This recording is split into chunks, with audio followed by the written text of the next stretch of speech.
I just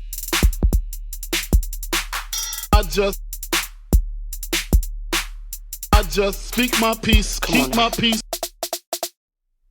What's good, y'all? Welcome to Season 7 of the Speak My Peace podcast. As always, I'm your gracious host, Greg Lacey. Like we always do about this time, I hope this episode reaches you all in good health, good wealth, and that you are continuing to take care of yourself and your loved ones, as we know just how important that is. Man, welcome back to me and to y'all. It's been a long time, but I am here. I am back. For those of you who have been listening to the Speak on Peace podcast for a while, y'all know that I have been intending on ending this season and beginning a new season within the same calendar year for a while. And I just never got around to it. Especially I would say the past 3 seasons, I've been intending to do so. And normally what happens is life happens and I'm not able to do so. So I end, one season in the summer and then won't begin the next season until, let's say, winter the next year. And so it's never my intention to take those breaks that long. And I never want to be away from this podcast from the long. Like I say, always say, this is therapeutic for me, but I also just appreciate the conversations I have with y'all because of the things that I speak about on this podcast. So thank you all for your support of the Speak on Peace podcast. Thank you all for continuing to tune in to the Speak on Peace podcast. And thank you all for continuing to push me to get these episodes out. For my episode followers, for my Instagram followers, I apologize because usually in between season breaks, I usually do a couple of lives just to, speak on things that are going on currently, whether it's in the world, current events, or going on in my life, just to give y'all something to hold y'all over into the next season. And I didn't do that this season. Like I just did one not too long ago, just to, get the wheels turning and get back into this mode of podcasting. But other than that, I haven't done it as frequently as I usually do it in between season breaks. So I do apologize to y'all if y'all have been looking for them, especially with a lot of things that have been going on over this past summer and fall that I would have more than likely spoken on. And while I'm speaking on Instagram, if you don't follow me already, please make sure to follow me on Instagram at Speak My Peace Pod. Once again, my handle is Speak My Peace Pod on Instagram. With that being said, I have been away for a good amount of time. We was away for 6 months, and honestly, that 6 months served me very well. I think that this year it was very trying for me,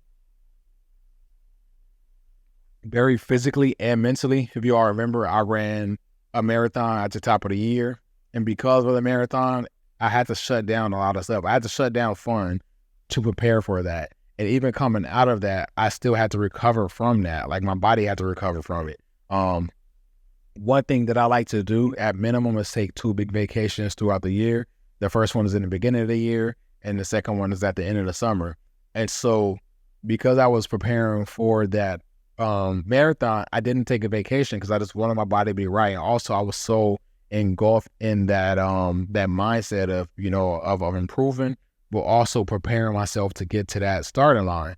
And so I really just shut down everything. I didn't want to do anything that would deter me from my goal. And so I stayed on that journey of really being consistent in my training.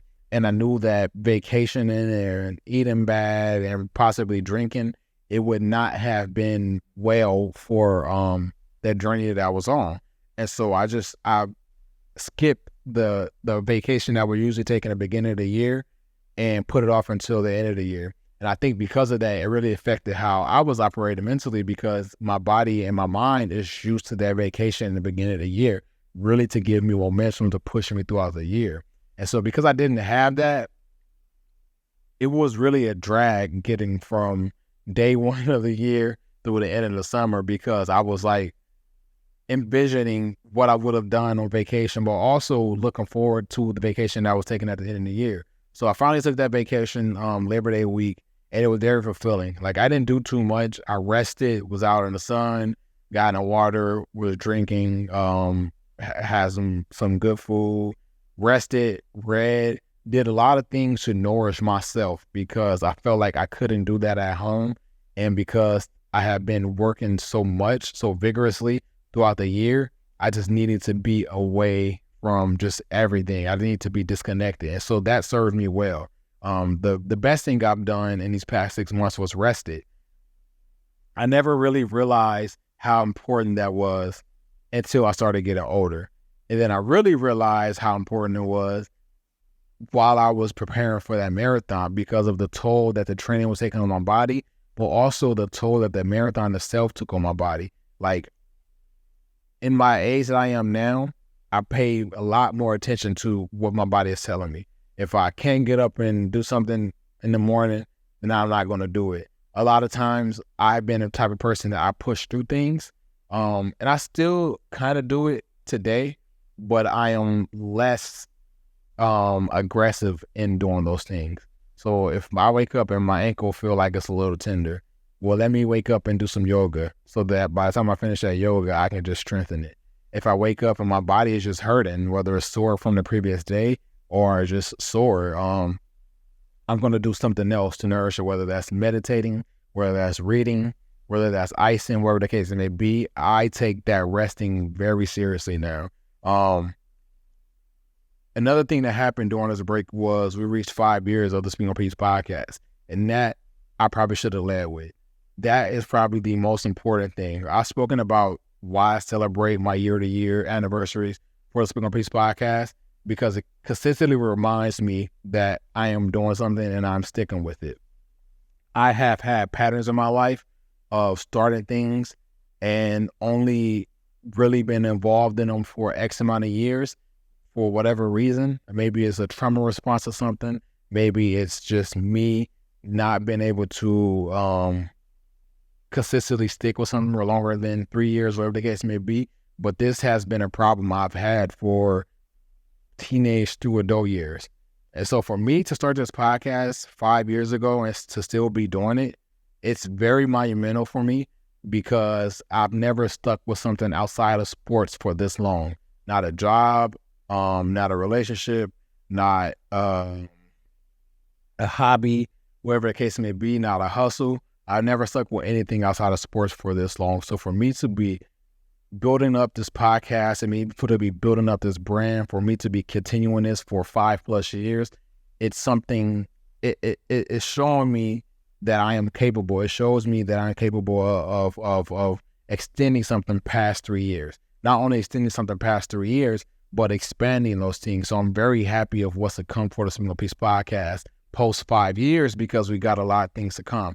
And we got a lot of things to come for the season. Speaking of that, I know that you all like guests. I know that I didn't do any last season. That was purposefully because I was preparing for this season.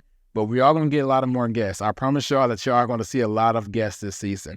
Definitely going to do integrated format. I'm kind of going to go back into that format that I was going, what was it?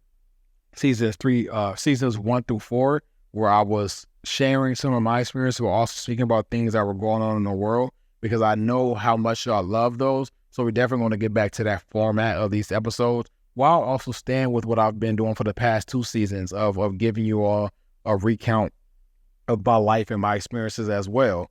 And then we also going to be expanding. I got a lot of exciting things going on.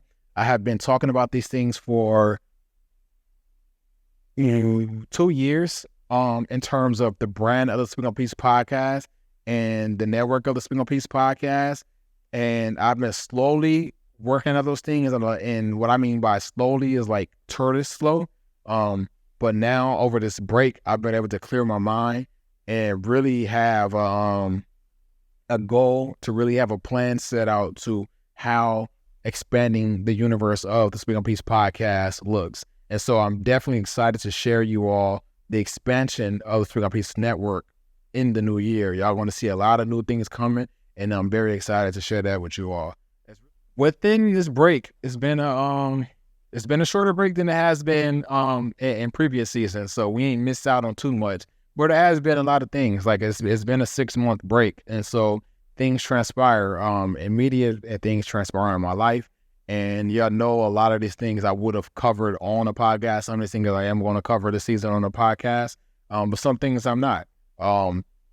We seen the whirlwind. We seen the media circus, not the media circus, we've seen the media support of Coach Prime and the Colorado Buffaloes. We've seen him take the world by storm at this large D1 university. If y'all remember last season, I spoke about, the influence of Coach Prime leaving in HBCU and going to a Power 5 school, and how much, him doing that is going to affect really, how Black people move throughout and elevate within the college ranks, how Black coaches elevate. Also just show, how important it is for representation of Black people within these higher rankings. Have a head coach like Coach Prime, and he's bringing, Black trainers, he's bringing Black assistant coaches, and he's bringing all the representation of people around him, and that's transpiring to a better program it was than when he arrived there. The same thing he did at Jackson State University. Unfortunately, all the work that he did at Jackson State University in 3 years he was there, he got a lot of slack from people within his community once he left. People called him traitor. People say he turned on Black people. People say he used Jackson State as a stepping stone to get to wherever you want to go. And I spoke about that, so I'm not going to go too extensively into that here. If you want to listen to it, go back to episode 124, listen to it, and I spoke on it extensively. But I really am happy to see how this turned out for him, because a lot of people were hoping for him to fail. A lot of people were wishing on his downfall because, quite frankly, people are haters. And so I'm glad to see that, he take over this school who's only won one game, and within his first 2 games, he beats an unranked team. He beats a top-ranked team. He beats 2 top-ranked teams, and one of them he beat in an away game. So I'm happy to see how this is transpiring him, and I'm excited to see what he does in terms of turning that program around at his time there. And I'm excited to see, that the future of those athletes that he brought with him, and the future of those athletes that he's coaching, because what a lot of people are missing, or what a lot of people missed when he left Jackson State University, was his influence on the players that he brought with him, but also then his influence on the people in that university, like, getting players drafted and things while he was at Jackson State. So y'all know this is I'm a Coach Prime advocate, so I'm definitely going to be rooting for him. I'm not going to root for the school. I am a UCLA loyalist, so I can't really cheer for Colorado, but I am going to continue to support him and his sons and his family and the athletes there, because honestly, it's a beautiful thing to see. I think that a lot of times we forget how impactful our support is. I think a lot of times we forget how monumental our support is. If y'all all remember, a couple years ago, we had the first instance, or not the first instance, but the first chapter of Black Panther, the movie, the cinematic movie. And that movie broke so many records, and that movie really took the world by storm, and largely in part because we showed up and showed out for our people. And so that doesn't only happen in movies, but it happens everywhere. And when we show up and support our people, the world takes notice, and it really affects how these people who make these big decisions move, and it really affects how we move forward as well. Another thing that happened, over the summer during our break was the Montgomery Brawl. This is another instance of what happens when we support our people. I'm not going to go into it too extensively, because I'm pretty sure you all have seen it. You all have seen the story. But that happened because we supported one another. I think for the past 6 years, people have been very vocal about when Black people are being hurt, or Black people are being abused, Black people's lives are being taken, they're being filmed as if their lives don't matter. A lot of times they've been filmed by people that look like them, and those people are not intervening. And because those people are not intervening, the worst things usually tend to happen, because no one is stepping in to help and protect this innocent person. No one is stepping in to help this person who can't really fend for themselves because they're pinned down, or because they're handcuffed, or because they're outnumbered, things like that. And so a lot of times we see those things take a turn for the worse. And so with the Montgomery Brawl, we've seen a widespread of support of almost every Black person within the vicinity support this one Black man, just on the basis of, and they may have known him, but from what I seen, it looked like they didn't know him, and they really just supported him on the basis of, we look alike, and I see you're outnumbered, and I see that the supremacists, which are large within this area that we live in, are attacking you. And so I'm going to get out here and I'm going to stand by your side and I'm going to fight, back to back with you to stop, to preserve your life, to preserve your health against these people.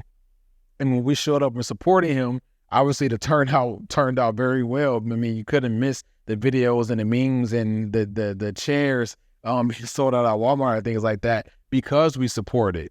And that is very important. We have to always remember that if we don't support ourselves, we're not going to get support because the people out here are already not supporting us. And so if the world has already been conditioned to ignore Black people and the only people who are supporting us is the people that look like us, what do you think happens when we remove the support from the people that look like us? We don't have any support. And so now we're fending and scraping and scratching at anything to grab that support from somewhere. So when that support comes for us and people begin to take notice and see that Black people are doing this thing, it causes a stir because everybody, even though, they don't care for us or care about us as a people, they pay attention to us because they are fighting and they're fearful of us.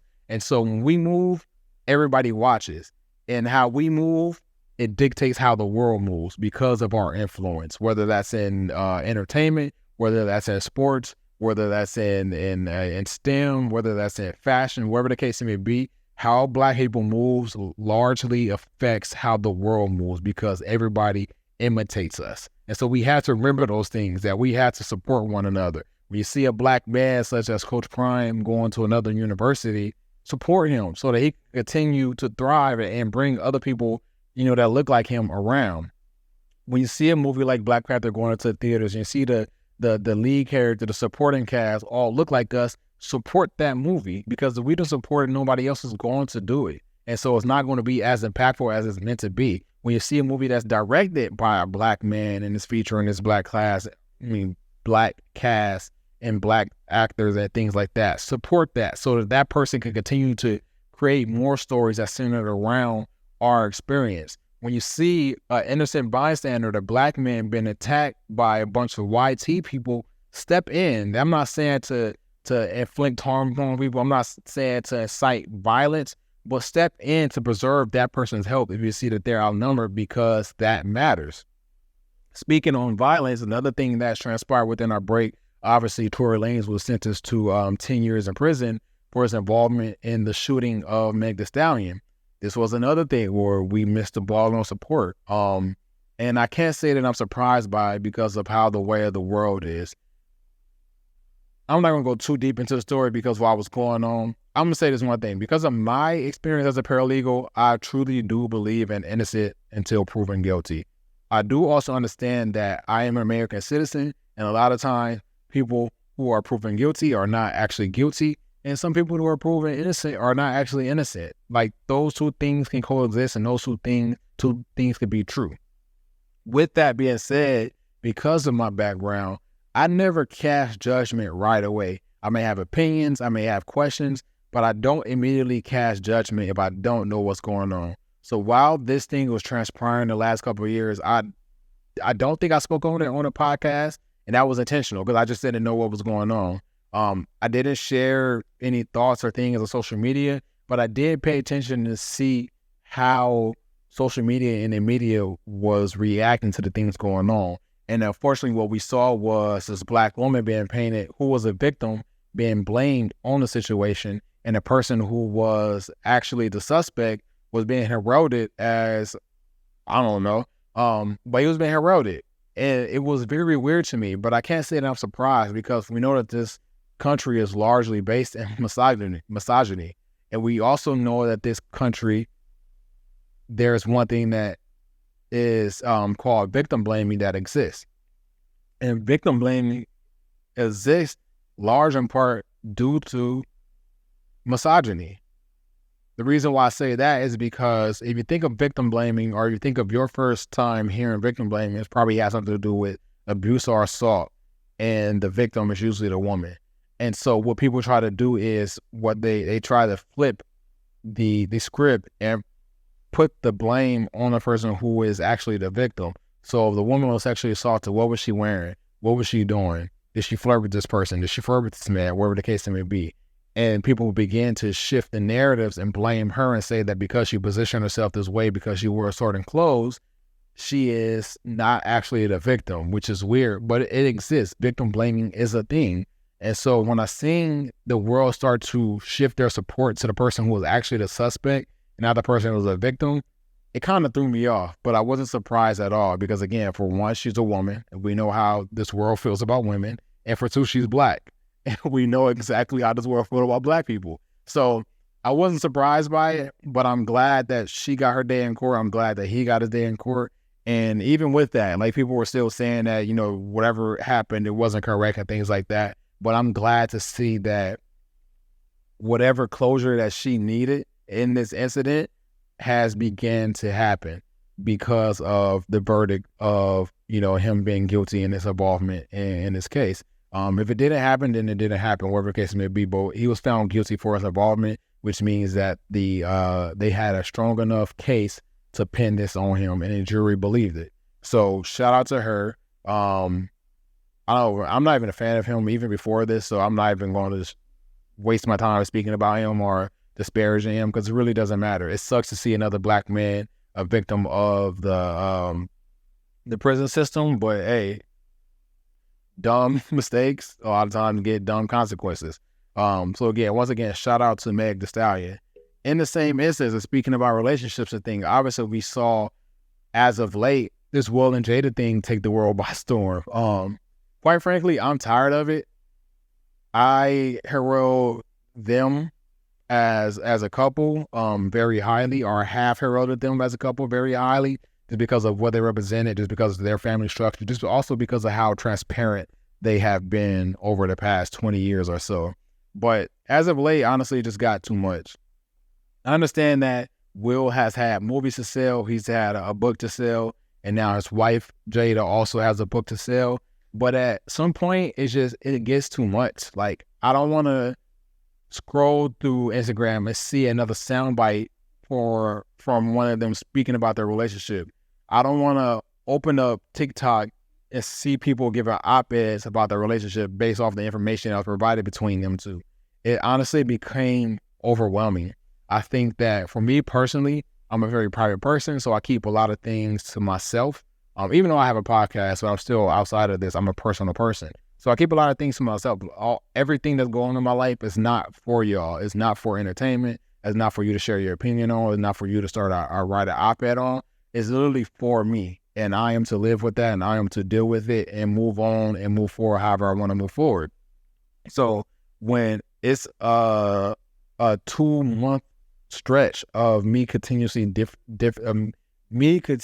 seeing different narratives about their marriage, to see different interviews by Jada, and then also see people sharing these op-eds about their marriage, it began to get too much. And I hope that moving forward, they just stop, because quite frankly, I don't want to see it. I don't know if y'all want to see it. I don't know how y'all feel, but it's just, it began to get too much. Like, y'all should keep certain things close to y'all chest, and away from everybody else. We've seen this happen in another instance, another couple that we as Black people heralded with Tiana Taylor and Amon Shumpert. There's rumor that they have been separated for some time. And what happened in that instance was he began to, go out and be around people and be around women. And I guess what people thought they were doing was snitching on him or exposing him, quote unquote, because he would be out and be around women. He wouldn't be in pictures doing anything, but it'd just be some weirdo with a phone that got a camera and it capture him in the background. Maybe he's talking to somebody, or maybe he's just in the vicinity of another woman. And so they want to paint this narrative of, oh, your husband is cheating on you.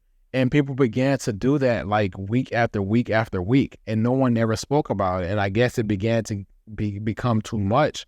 And Tiana Taylor, she came out and released a statement like, I understand that y'all are trying to tear down us family or trying to tear us down, but we have been, I forget if she said separated or divorced, but she said we've been separated for some time. We chose not to, let y'all in on all of this. We chose not to share this news with all y'all because it's not y'all business. It's our business, and so we're dealing with it how we deal with it. And so basically she put a lot of those rumors and a lot of those myths that had been going out to sleep because it had become overwhelming. People were coming out every other week. Oh, he's out with this girl, he's by this girl, he's doing this and he's doing that. And people were trying to paint this narrative as him stepping outside of this marriage. And what we learned in the end of that is if you mind your own, you live long. And that's essentially what it is. But I also understand that we live in a day and age of everybody wants engagement. Everybody wants clicks. Everybody wants shares. Everybody wants all these things on the social media to where we dehumanize people, whether they're celebrities or not, at the expense of us gaining popularity or whatever the case it may be. And so we've seen that happen. I say all that to say that I think that with the way of the world, but also it being the summer, we have definitely missed out on a lot of stories. But, a lot of things are going to happen moving forward as well. And we're going to cover those things. I've had a lot of conversations with people, too many conversations, I want to say, during this break about, would I ever do this or would ever do that in terms of the structure of the Speak My Piece podcast. And a lot of those questions was, would I be the type of person to speak on these type of things? And if you've been around Speak My Piece podcast, or if you know me personally, you know that I'm not the type of person. I'm not the type of person to be out here in the tabloids. I'm not the person to be out here trying to start rumors. I'm not the person to be out here to really just speak on people's personal situations, because if I don't know them, and if I do know them, I'm definitely not speaking on it. But it's just weird that that's the day and age that we are in, to where for the sake of content, people are speaking on people they have no idea that, people who they have no idea about. And so me personally, just because it's just not in my DNA, it's not the type of person I am, I can't do it. But if you've listened to the Speak Up Peace podcast, you know that I've spoken about, especially seasons 1, 2, or especially seasons 1 through 3. Actually, it's probably seasons 1 through 4. Yeah, seasons 1 through 4. I've spoken about current affairs and things that are going on, whether that's in politics, whether that's in media, entertainment, wherever the case may be. But I would never become the gossipy person. And so to answer those questions of the people that, that was asking me those questions, my answer was always, it's not who I am. It's not also the identity of the Speak On Peace podcast. I spent a lot of time trying to identify what the Speak On Peace podcast is, and I finally found it out. And so I am walking in that path. I'm walking on that journey of maintaining this this reputation of the Speak On Peace podcast. And the Speak On Peace podcast is not a chatty podcast. I understand that the most popular podcasts are those chatty podcasts that are speaking on people's lives and things like that. But me, I just can't do it. It's certain things I'm not going to do for the sake of content. If I have to give up my integrity for the sake of clicks and shares and things like that, then it's not worth it. And so I'm not going to do that. That's really all I have for you all this episode. Thank you all for tuning in. This is going to be a very exciting season. Again, not this year, but in the new year, you are definitely going to see a lot of guests. So be prepared for that. I have watched a lot of podcasts.